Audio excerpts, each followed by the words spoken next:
Hello, everyone. So I was watching Matt Posius' video. He pointed out that Ross Gerber's at it again, and now he's saying that the competition is coming for Tesla. Yeah, I listened to what he had to say, and I have some points that I'd like to add in here. We'll listen to the clip here, and I'll add some commentary after. The jet, the Taycan, you're using the same argument the Bears did, like Chanos. Nobody's coming. Mercedes, they're all concept cars. They can't scale them. They don't make them. How could I even buy them? They're dead, Ross. You're using the argument that was used a few years ago. No one's coming. No one's coming. See, that's where it gets dangerous when you start thinking like that, because there's a lot of people who are now in an existential threat to their survival, like Toyota, okay? If Toyota does not adapt, they will die. If Mercedes does not adapt, they will die. Nobody's confused anymore, okay? But name one Toyota EV in the market that I can't even name one. Do they sell an EV? Yeah, they just came out with a BX3. Okay, they sell 50 EVs a year. That's not competition. Hyundai in China selling like crazy, okay? And they're making them. And to just assume that, see, one of the biggest reasons they couldn't do it was because of batteries, okay? And batteries are now being mass produced by Catl, and they're being sold at a discount right now to all these companies. And I can tell you that if you think that all these major OEMs are just going to roll over and die, and there's going to be like one EV company in the whole world, I think that's narrow-minded. So I don't think he really got to complete his thought there. Well, I didn't listen to the whole Twitter Spaces meeting there, so maybe there was a point where he finished his thought. But I do see what he's saying, and I have some comments along those lines. Yes, competition is coming. They are trying. They're doing their best, and they are at an existential threat.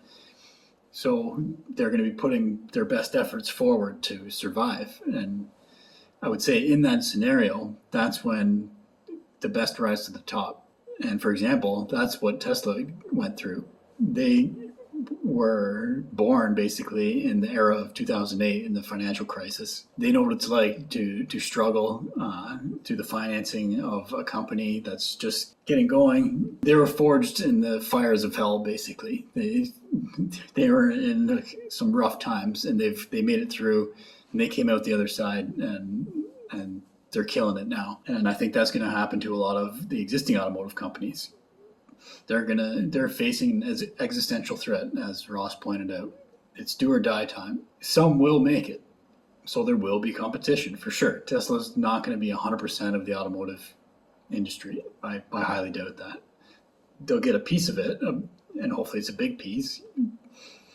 20%, 25% maybe. But there will be companies there'll be bankruptcies, but there will be companies that survive it and make the change to the electric vehicle, and there'll be Tesla's competition going forward. But this is going to play out over probably the next 3, 4, 5, 6 years. We'll start to see the bankruptcies, and then we'll start to see who looks like they're going to make it. My money, as you know, is on Tesla, is obviously going to make it. They're the leader at the moment. They're doing great, but yes, there's competition. There will be competition that comes. Maybe for a time eats away at a little bit of Tesla's market share. There'll be some back and forth, I'm sure. Or who knows? Maybe Tesla just keeps their market share and grows it a bit, and doesn't really see any challengers. That's possible too. But there will be competition. There will be other companies that produce electric vehicles who survive and will be around in 2030 as well. A new thing that's come to my attention is the fact that Catl is actually producing batteries at a scale where they're given a discount. They have so many batteries, they're pumping them out so quickly they can't sell them fast enough. Their supply is outstripping the demand, so they're giving a discount. There's a Reuters article here. Apparently they're only giving discounts to Chinese automakers at the moment, nothing outside of China, but they are producing batteries at a level where they can't sell them all, which that's surprising to me. I didn't think we were at that point yet. I was making comments about NIO and their battery swapping technology, and how I thought part of the reason I thought that was silly was because I didn't think there was enough batteries to go around. So you shouldn't leave a bunch of batteries sitting at a station waiting for a car to show up.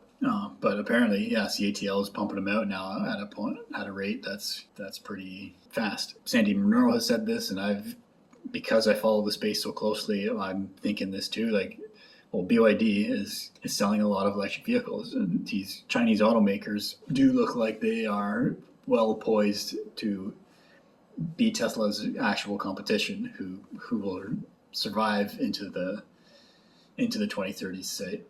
And yeah, now that CATL is manufacturing so many batteries, that's a big component of it. 3, 4, 5 years ago, I don't think that was the case. The battery was the huge constraint. Like all these companies had so many ambitions to produce X number of vehicles, and I was questioning, well, where are you going to get the batteries for these things? Like, nobody's making them at that level. So the fact that CATL now is doing that, making so many batteries and selling them at a discount because they have too many, that's interesting. That's going to change the game a little bit. So, and then Ross went on to point out, he was making comments along the lines, well, Tesla has to get the 4680 going, maybe suggesting that they were going to fall behind if they couldn't. He was kind of speaking along those lines.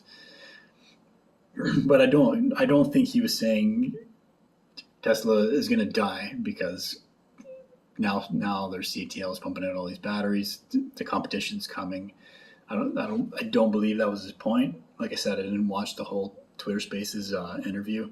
I think he was just saying there's competition coming that will produce vehicles that potentially could take some market share from Tesla. But will they be an existential threat to Tesla? I don't think so. At this point, I don't see any existential threats to Tesla as far as EV competitors. It's basically a race of who can sell more. Tesla's going to sell a lot.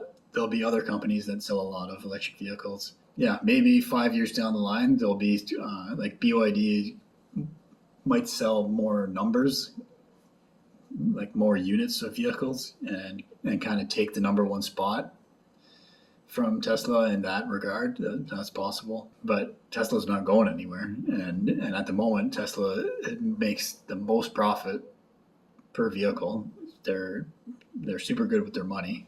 Every company should strive to be like Tesla as far as money management, automotive company. Yeah, I'll put a link to Matt Posius's video in the description so you can check it out. There's also, I'll find the link to the actual YouTube video of the whole discussion. I think it's a couple hours long, so you can check that out if you like. That's my thoughts on the Ross Gerber's comments on the competition's coming, and my realization that CATL is now manufacturing batteries at quite the pace. That was a surprise to me. And yeah, my name's Evan Bertrand. This is the Evergreen Channel. Thanks for watching.